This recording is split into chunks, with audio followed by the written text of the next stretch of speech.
T-Man 978 Chill Review. Hello everyone, T-Man 978, but you already knew that. I figured I'd do a year-end review video on the toy line that I've been collecting the most in 2015. This line has given me a ton of content. Like, I have like 9 videos alone on this dude right here. And one of my videos, the Stunticon Revisited video, has almost 20,000 views, and I am tremendously shocked about that because I pretty much just started doing reviews at the end of 2014. So basically a tiny bit over a year. So I'm very appreciative and happy about that. Thank you. As of right now, I have over 800 subscribers. I'm shocked about that too. But anyway, I'm going to go into all the different various size classes and whatnot, and then give my general review or my general grade for the line as a whole. So sit back and enjoy. Thanks for tuning in. Let's start things off with Legends class right here. When Hasbro went into their meeting for Combiner Wars, I'm willing to bet it was a rule. Each new mold they came out with for Combiner Wars has to be useful for the combiners. If it can't be used in some way with the combiners, then they weren't going to make it. So you get these two figures that become a chest crest and Groove. You get Shockwave, Powerglide, and Viper, who become guns. And even Bombshell, even though it wasn't advertised, he can be held as a gun. The Legends class, other figures, they were already released from the previous year, so they got a pass because they could make money off of them being repaints. But I've seen people finagle combination modes for them for all of these characters up here except Buzzsaw right here, because Buzzsaw is going to be used this year during their Titan Returns lines. And out of these characters right here, I'm going to say Buzzsaw is definitely the weakest. I guess once Titan Returns come out, some people will try to find some reason for he will be useful with Blaster, and I know Blaster is going to get a Soundwave repaint. That's definitely going to happen because Hasbro likes money and it's easy. But this thing is a piece of crap. It's supposed to be a bird. That doesn't look like a bird. My favorite out of this line, out of the Legends class, has to be hands down Shockwave. Shockwave, and I like Rodimus. Shockwave has the best paint job, the best details, and the most articulation out of all of these characters. And I just love Rodimus as well. Rodimus and Blackjack have a lot of articulation and detail too. But runners up, I would say I like Bombshell, the Powerglide mold, and the rest are really old molds, but they're nice. The Legends class is weird, whereas they have some characters that are supposed to be little, like Powerglide and Huffer, but they also have characters like Shockwave and the Seekers, which are normally huge characters. But this goes to show you that what I said is true. They're like, if we're going to make Shockwave, and Shockwave transforms into a gun, he has to be useful. Let's make him Legends class so he can be small enough to be held by the combiners, which really works out as far as with Bruticus, because Bruticus held him in the old G1 cartoon. But I love these guys. These are the most fun out of pretty much the whole wave of figures. But let's get into the other size classes right now. Now we move to the Deluxes. This is Deluxe Wave 1 and 2, Aerial Bots and Stunticons. Things started out really well and promising for me. I love their paint jobs, especially on the Aerial Bots. They are stunning. Most of them are stunning, especially Air Ray right here. I just love his pure white plastic and the red with the gold on top of it. And he even has silver right there and some blue up there. I mean, as far as him, I think they probably went all out as far as different colors. because he has red, yellow, silver, and that blue up there. And then the way it just meets this black just looks awesome. And out of the 4 of these guys, he has the widest crotch area that doesn't look wafer thin and weird like this dude, Fireflight. I hate even rotating his waist because that just looks dumb. And I hate that they gave him a G1 toy accurate face. Ugh. Alpha Bravo. I wound up liking him more, than I thought I would. And I still like Skydive. I love all that red paint on him. What was good about the Stunticons is after all of these guys having pretty much the same transformation, it was exciting to see that these guys did something different and didn't just copy off of them except off-road here. His legs and basically his arms transform exactly the same way as them. So even though he's a truck, he transforms like a jet. But none of these 4 guys have the exact same waist and leg transformation, which was cool and a nice touch. Out of these 4, Dead End was my favorite because the way he just looks, like his crotch is all beefy and normal looking, or more normal than that. He just looks like something that just jumped out of the comic to me. And I actually did wind up liking Off-Road a lot more than I expected. Now, definitely, Fireflight is the least liked out of the aerial bots. And Breakdown is the least liked out of the Stunticons. Everything, his body, his trunk is just way too long. And then he has short, stubby looking legs that just, no matter what pose you put him in, it just looks ugly to me. Now, one cool thing, and you'll see this when I bring in the other Deluxes, they all have different head molds, and they have pretty much spot-on head molds to the cartoon besides drag strip there. But let's move on to Wave 3 and 4. Wait. Before moving to Wave 3 and 4, I forgot about a very special wave. Remember these 2 guys that Hasbro got us to love and care about? Well, I call this wave the Ha! Got him wave, because after making us take a liking to those 2 new characters, they released the characters that we wanted in the frickin' first place. And unfortunately, they're using the same exact bodies with no new tooling as 2 of the previous aerial bots and Stunticons. And on top of that, they weren't able to give them their, or officially give them their real names. But what they did do was give them their G1 cartoon accurate heads, which is cool. But here's Quick Slinger and Breakneck, and not spelt like break your bone, break like brake pedal. So of course you know there's Slingshot and Wild Rider, but Hasbro got us with this wave right here. Takara told me he waited and didn't even try to pull that stuff on us. And here's where my excitement for Cabana Wars kind of dissipated a little bit. It's out of order because I was able to get Wave 4 before Wave 3. I'd never seen them in person until after I got Wave 4. But the problem with this wave, all 4 of these characters are using existing bodies. Now, Prowl, he has an extensive retooling. Like, a lot of the stuff is different between Dead End and Breakneck, but it's basically the same toy. But anyway, let's do them from left to right.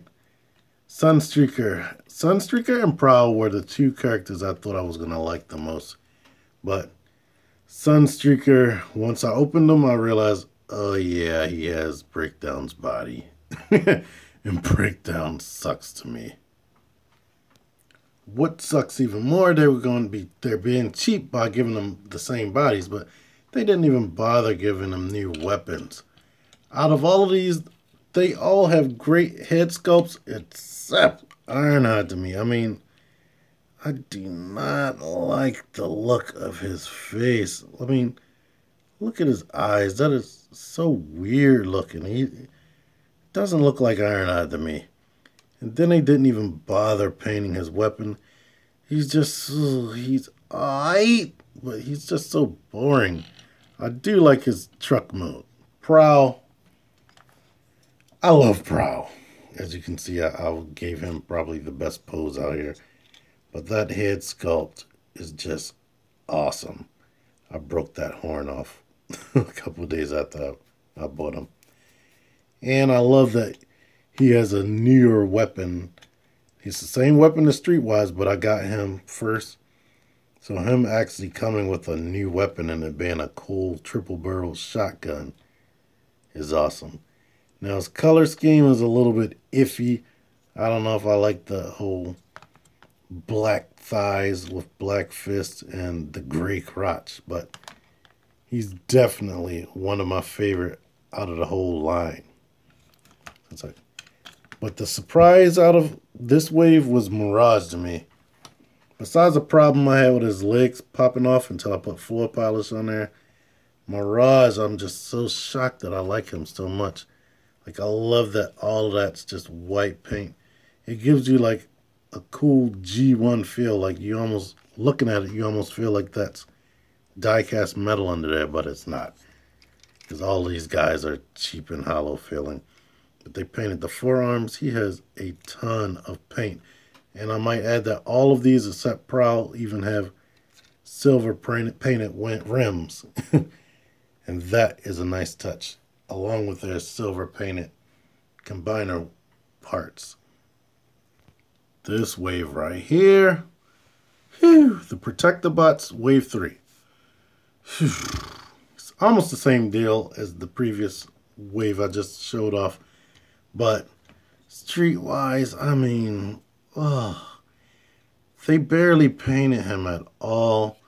It's cool that all of them have unique heads, like I mentioned before. None of the 18 robots I showed thus far in the Deluxe class have the same head, which is absolutely amazing. But Streetwise is just so boring. I don't even care about him. And that goes especially more for Blade. This face, like, look at that. This feels like a KO. Like, look at this leg. I don't know if I discussed this in the actual video, but trying to get this dude, I wanted to pose him when I was transforming him to robot mode for this segment, but the leg just doesn't even stay on at all. It is way worse than my Mirage was. I could try floor polish, but I've owned this for a couple months, and I don't care about him to the point where I never even bothered with the floor polish. Because, ugh. But First Aid has a lot of new tooling. He's almost like a completely new robot compared to Ironhide and Off-Road. And I love his color scheme, and his face mold looks like he just jumps straight out of the comics. So him, I like. They gave him a lot of deco. And him having like a whole bunch of new tooling took it to the next level. Rook is a star. Rook, to me, besides the fact that he doesn't have actual handholds for the weapons, you gotta pour them into this fist like that. This is the most solid Deluxe class figure they made. Like, his articulation is amazing. He even has ankle pivot. None of the other Deluxes have ankle pivots. Not in these 4 waves. And just his body, everything comes together so well.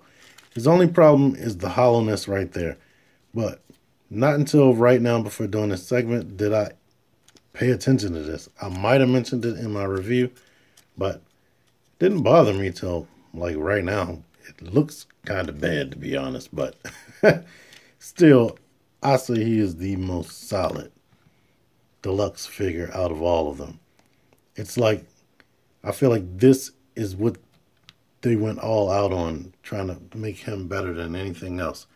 But unfortunately, after wave 1 and 2, this is the only new deluxe mold, and that just sucked.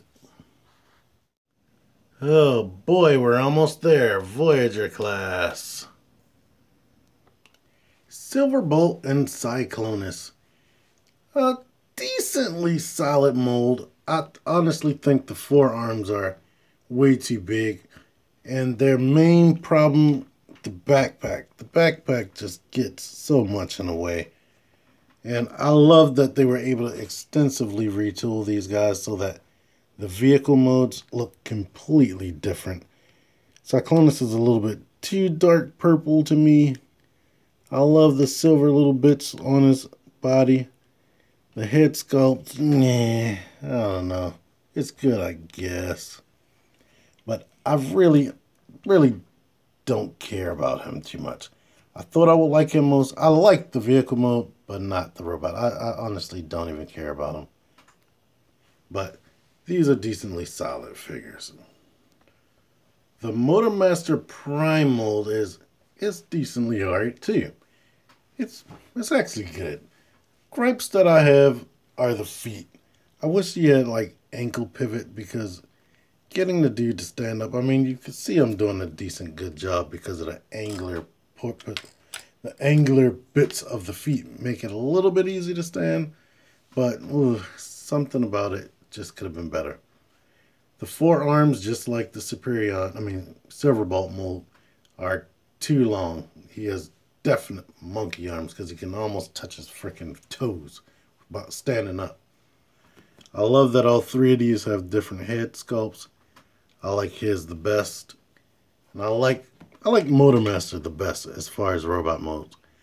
All of their major flaw, the combined mode body part, or the combiner mode, sorry, is horrible. It's executed horribly, and that sucks and takes away from everything. The vehicle mode were good, and I actually liked Optimus too more than I thought. I think I know what the problem with the legs are. They have super long arms and then short thighs. It's more apparent with Optimus because of the color contrast. It's like the thighs should just be a little bit longer to make him look better with these long lower legs. But anyway, these are decent vehicle mode, sucky combined mode, and I can't get them to stand. So next, Hotspot. He has double jointed elbows and he can dual wield. I love it. I love it already. Anyway, this dude's problem, because he does have a good amount of paint detail and whatnot. The wheels pop off way too easy, and I had to paint the silver on these rims myself because they're all unpainted, so they kind of cheaped out there. He has that wide stance because the ratchets only do this or that. But he's pretty stable. One thing that helps is this hanging off, which you could detach and flip to do that. This was my preferred way to pose in my first, but I'll go with this because on this surface I got right here, it's very hard for me to make them stand up anyway. So, but he's a good, decent figure. Main gripes, he's hollow. You could just see right through him. He just feels incredibly cheap. The Combiner Wars Constructicons. I did 2 reviews on all of these, so I'm going to try to keep this short. Look for my Combiner Wars Constructicon playlist. I did individual and a big hour-long video. But anyway, long story short, These two dudes came out pretty solid, but Hasbro got over on us majorly. They cheaped out as much as possible. I wish these would have came out 3 or 4 years prior than what they did, because we would have got vastly superior products than what we ended up with. I mean, it pisses me off because their face sculpts are all super duper spot on cartoon accurate. And their bodies look like the G1 toys, just the G1 toys merged with the cartoon. And they all look perfect from a distance. And they can, height-wise in robot mode, they can fit in with the Masterpiece line, which is good. But all the hollowness, the cheap plastic, oh my God. Like I said, these two were solid. He could have been solid, but they didn't give him elbows. In Japan, a whole bunch of complaints I had about these guys, they corrected that. And Hasbro could have not cheaped out and gave us the same articulation that they had in Japan, because I'm pretty sure it was the tooling was already there. But Hasbro decided to save every penny they could. One redeeming factor or weird factor that they have over the other Voyager class figures, they all have great ankle pivot, and that for the most part their toes can rock forward and back, which is a plus. But what's the use in having that when you don't even have frickin' elbows? But anyway, they're decent robots, decent vehicles, and you'll see the combined mode later. Leader class. Whew. Finally, before the combiners, leader class. My main gripe with leader class is these are not leader class by the standards I've been collecting with. They are way smaller.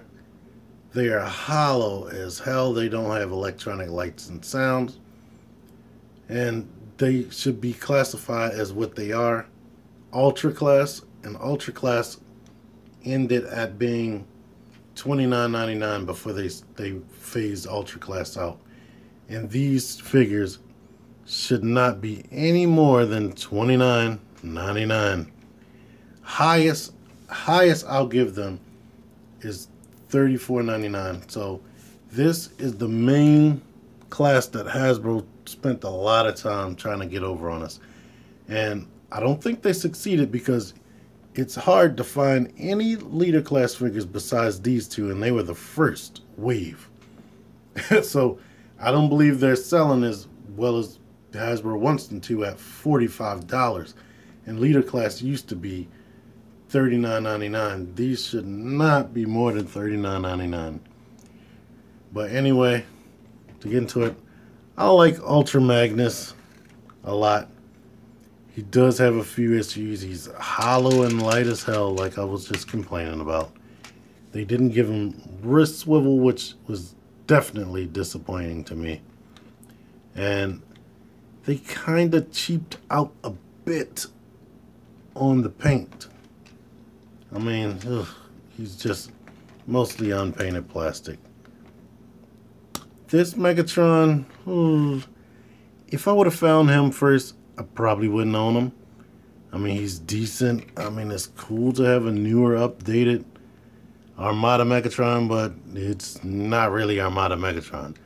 It's a G1-ish cartoon Megatron with an Armada Megatron head that's not even all the way painted, because those orange horns on his head should be painted way better. This Seeker mold, I didn't get the other two from 2015, but I did get this one. He looks good. If I didn't have Masterpiece Seekers, I would probably like him a little bit more. But it's a decent figure. I can't complain too much besides the fact that it's hollow and some of the mold is just degrading already. And this was the second use of this mold, even though it does have extensive retooling. But It's hollow. It feels like it's missing something, even though they did give us 2 extra guns that don't feel like anything when you take them off. They feel like cotton balls. Now this Megatron right here, I love the head sculpt, and everybody loves this figure so much. They try to make it into a masterpiece replacement, but I don't at all feel like this is any type of masterpiece. I don't care how many add-on pieces you want to put on them. Once you see Apollyon, in my opinion, Apollyon blows this out of the water as far as any type of masterpiece Megatron is concerned. But it's decent. The articulation below the waist really disappointed me a lot. And that's the main thing that stops me from loving him a little bit more. But I don't know. All of these they're just decent figures, just like a lot of them. But for the price, I found him for like $22 on Amazon like a little while ago. I wouldn't suggest paying more than $25 for these figures. Wait till they're on clearance, because I know these two are going to be in clearance. And I haven't seen a lot of Ultra Magnus. I bet he turns up in Marshalls. I'm willing to bet good money that he's going to turn up in Marshalls. And I might buy one, because this one had a freaking QC issue with the shoulder being the duplicate of the other shoulder, which sucked completely. But let me get to the combiners and then finally give my final thoughts. And finally, we get to the title characters of this line, the combiners. After several failed attempts at giving us updated combiners, they finally decided that the sweet spot for the main combiners here is a Voyager class body with Deluxe class limbs. And that is and was a good idea.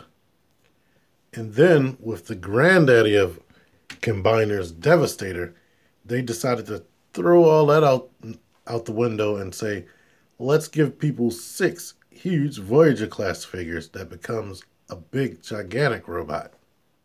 Now, right away, you might be looking at Minosaur here, and you might be bugged like, that guy looks a little bit crooked and off, and yeah, it bugs me too. This guy and both Optimus Primes they made in his mold suffer horribly. This assembly right here just was not executed well at all, and this guy can barely stand up, especially with my slippery glass down here. And that has been really frustrating, but you've probably seen my review already, especially since I have 17,000 plus views on that. But putting him out of the way. Here we see what I was talking about earlier, where you can use a Legends class as a gun, or in Defensor's case right here, you can use a Legends class as a chest plate right there, which came out good. And these two guys so far, because I don't have Briticus, are any reason to collect a combiner, a whole complete combiner, because they can actually stand up. I can spin him around without him even falling and whatnot. Now, one thing I do have to say about all of them, even Superion here, they all tend to have the same issue. They use ball jointed hips in the Deluxe figures, so you'll get droopage like that, bending his elbow backwards, which is unfortunate. And it's because they don't have ankle pivot, at least not in these figures right here, because they are going to come out with a newer combiner named Victorion. I don't know how that's going to be released, but she's going to have new combiner hands and new combiner feet.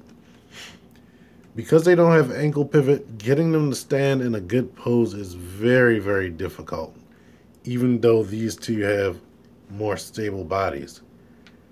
But overall, I really love Superion and Defensor, because they do what they're supposed to do, and they don't have a wonky mess of a body like this Minosaur. Minosaur was basically a disappointment for me. Devastator.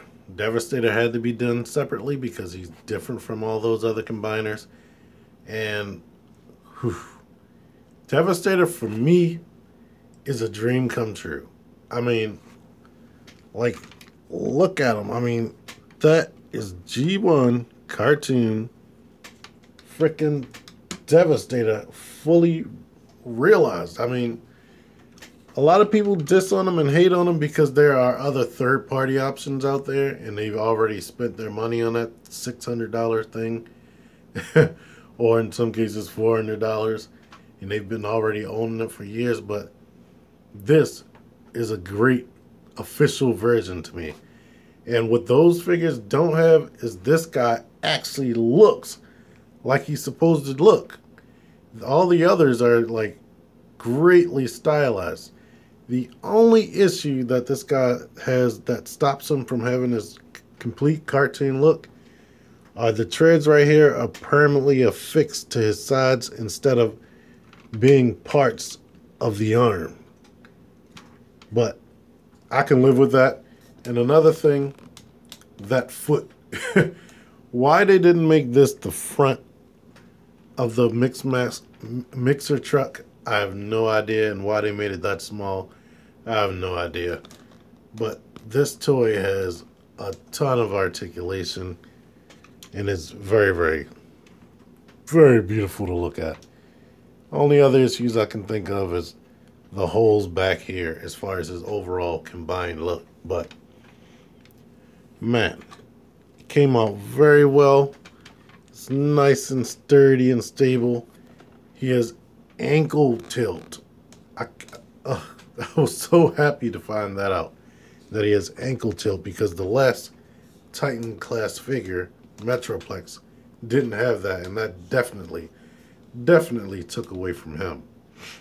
But I've been loving this dude, and I'm so happy that they were able to release this dude. In fact, this whole Combiner Wars line seemed to be centered around him, even though he doesn't merge with those other smaller figures. Why I say it's centered around him is because coincidentally, or maybe it's not a coincidence, this line came out 30 years after the original Devastator toy was released in the US. But let me get to my final thoughts.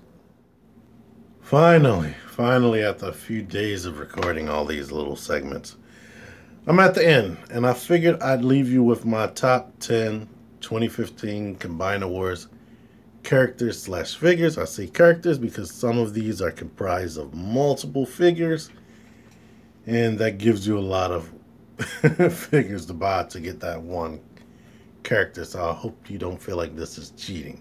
But these are my top 10 figures to own.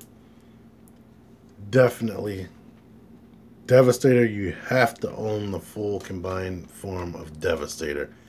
The individual bots kinda lack, but you have to own him. He's cool. An all-plain Superion is a must. He just looks so better with Alpha Bravo not on him. I love Ultra Magnus, love Prowl and Rook, and you definitely, even though he's a Legends class, this is the best Legends class they've released thus far, to me, in my opinion. And it's cool that Combiners can hold him and some of the other figures can hold him.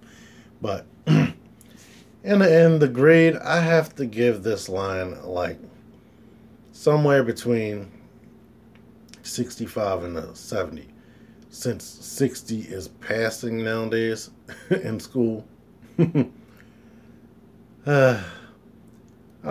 Somewhere between 65 and 70.